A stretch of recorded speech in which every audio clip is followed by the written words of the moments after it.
da derrota de 2-1 para o Atlético Mineiro no sábado. O time voltou no domingo pela manhã, teve o restante do dia de folga, folgou ontem também e hoje se reapresenta para um treinamento em 2 períodos, período integral. Pela manhã, aqui um treino físico, está até rolando agora, aqui atrás de mim, e pela tarde provavelmente um treino tático, mas vai ser fechado sem imagens para a imprensa. Nesse treino da manhã, o técnico Abel Braga conversou por cerca de 20 minutos com um grupo de jogadores, gesticulou bastante, aquela lavagem de roupa suja, assim, depois de uma derrota tradicional já, que acontece sempre nos clubes, né? E uma boa notícia foi que o volante Coeder, que saiu mancando e até com uma bota ortopédica depois da derrota para o Atlético Mineiro, ele apareceu no campo sem maiores problemas, foi detectada uma entorse no tornozelo direito, tinha suspeita de fratura, mas ele apareceu andando tranquilamente no campo, sem maiores problemas, e uma boa notícia, de repente ele pode até jogar no domingo contra o Atlético Paranaense no Maracanã. Se ele não jogar, provavelmente o substituto vai ser o paraguaio Pires da Mota, que teve uns minutos reservados aqui com o técnico Abel Braga, logo aqui atrás no treino dessa manhã. O entrevistado do dia foi o Bruno Henrique, atacante, autor do gol na derrota de 2-1 para o Atlético Mineiro, artilheiro do time na temporada, vive boa fase, mas que tem que conviver um pouco com esse ambiente tumultuado que o Flamengo vive depois dessa derrota, uma campanha apenas razoável no Campeonato Brasileiro, 7 pontos, 6 atrás do líder Palmeiras, e o Bruno Henrique falou um pouco sobre esse ambiente que o Flamengo vive. Ontem, muros pichados na Gávea, no Ninho do Urubu, e hoje uma promessa de protesto aqui na porta do CT às 2 da tarde. Vamos ouvir o que o Bruno Henrique falou um pouco sobre esses protestos, esse ambiente do Flamengo. Acho que isso acontece em qualquer lugar, né? O torcedor quer sempre ver seu time vencer, quer sempre ver seu time bem, né? Eu costumo dizer que em 365 dias no ano, ninguém passou 365 dias no ano bem, né?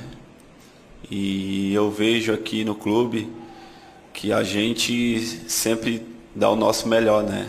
A gente sempre entra para vencer todos os jogos, sabendo que hoje em dia o futebol está muito pareio e dificuldades tem em todos os lugares, não só aqui no Flamengo, em outros clubes também tem dificuldade, tem a pressão, então eu acho isso normal e a gente está super feliz com o trabalho de cada um que vem desempenhando.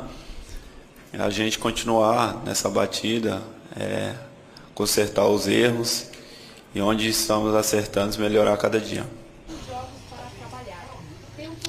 Tá aí, Luciano, o Bruno Henrique falando sobre, enfim, essa questão do Flamengo que vive um 2019 meio turbulento. Foi campeão carioca, mas vive com sempre pressão, o técnico Abel Braga ameaçado, classificou na Libertadores, deu uma amenizada, venceu o Corinthians pela Copa do Brasil, agora perdeu para o Atlético Mineiro, já fica tudo muito tumultuado. A pressão muito grande. O Flamengo, como eu disse, que volta a treinar na tarde desta terça-feira e a gente vai ficar por aqui acompanhando, ver se vai rolar mesmo esse protesto. Um protesto que não é marcado por torcida organizada, é mais de rede social, torcedores prometendo vir aqui mostrar insatisfação com o momento do clube, Luciano.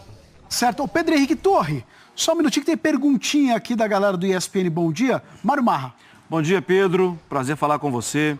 Pedro, até para eu entender um pouco melhor essa situação. Claro que tem um choque de expectativa, que o Flamengo poderia mais, deveria mais, a pontuação. Só que depois da derrota, com, sim, um jogador a mais em campo, com todo aquele contexto, os muros pichados, as críticas, agora um outro evento de protesto, né, contra o clube. Como está o momento político? Porque eu te pergunto isso porque o atual grupo entrou tem pouquíssimo tempo. Está respingando no grupo político que está agora no poder ou é muito mais localizado com Abel e resultados? Apareceu o nome do BAP, né? Pichado nesses dias. Como é que está esse momento político do Flamengo? Bom dia, Marra. Prazer falar com você também. Claro, na verdade é um combo, um pacote, assim, que a gente pode dizer que leva a esse momento, assim. Você tem, claro, o lado político. Ontem, por exemplo, o ex-presidente do clube, Eduardo Bandeira de Mello, foi julgado pelo Conselho de Administração do Flamengo. Podia pegar um gancho de 180 dias por conta de uma interferência na decisão da eleição lá, quem usaria a cor azul nas chapas da eleição. Mas acabou que o Bandeira mostrou força, levou muitos aliados e conseguiu se salvar provar, foi absolvido. Então isso daí já demonstra um pouco de... tem revanchismo político por parte da atual diretoria, que é brigada com a gestão Bandeira, com muitos da gestão Bandeira. Isso, claro, respinga, não tem como, mas é difícil a gente precisar que, por exemplo, as pichações foram praticamente com viés político.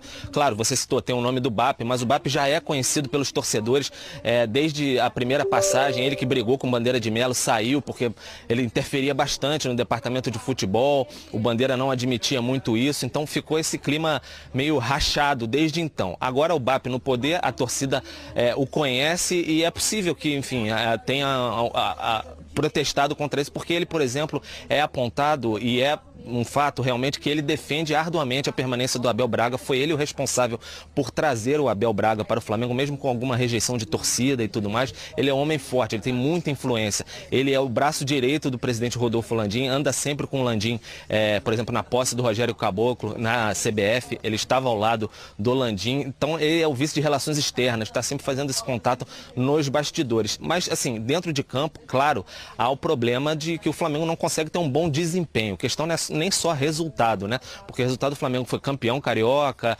a gente não vai entrar aqui naquela questão de Florida Cup, claro, mas o Flamengo teve a Taça Rio, se classificou a duras penas, verdade, na Libertadores, mas está classificado, venceu o primeiro jogo das oitavas de final contra o Corinthians na Copa do Brasil. Por resultado estaria até mais tranquilo, mas no Campeonato Brasileiro o Flamengo vem falhando, o desempenho não é bom e a cobrança é por isso. O Flamengo trouxe Arrascaeta, trouxe Gabigol, trouxe Bruno Henrique e o conjunto não consegue desempenhar muito bem. Então, é um pacote mesmo. Tem esse viés político, claro, mas o desempenho do time, todo mundo esperava que o Flamengo em maio já estaria rendendo bem mais e acompanhando a passada, por exemplo, do Palmeiras, que agora em 5 rodadas o Palmeiras já colocou 2 na frente. São 6 pontos à frente do Flamengo. Nesse ambiente de dualidade dos dois times dos clubes que mais investem no futebol brasileiro, isso pesa bastante. O Flamengo não vem, por exemplo, de um título brasileiro como o Palmeiras no ano passado. No ano retrasado, o Palmeiras também é campeão brasileiro. O Flamengo tem sede de conquistas, então qualquer fagulha vira um incêndio aqui no Ninho do Urubu. Marra. Tá certo, Pedro. Muito obrigado aí pelas informações a respeito do Flamengo. Qualquer novidade, claro, o Pedro volta durante a nossa programação. Vamos dar um pulinho de volta lá no Corinthians, onde o Matheus Vital e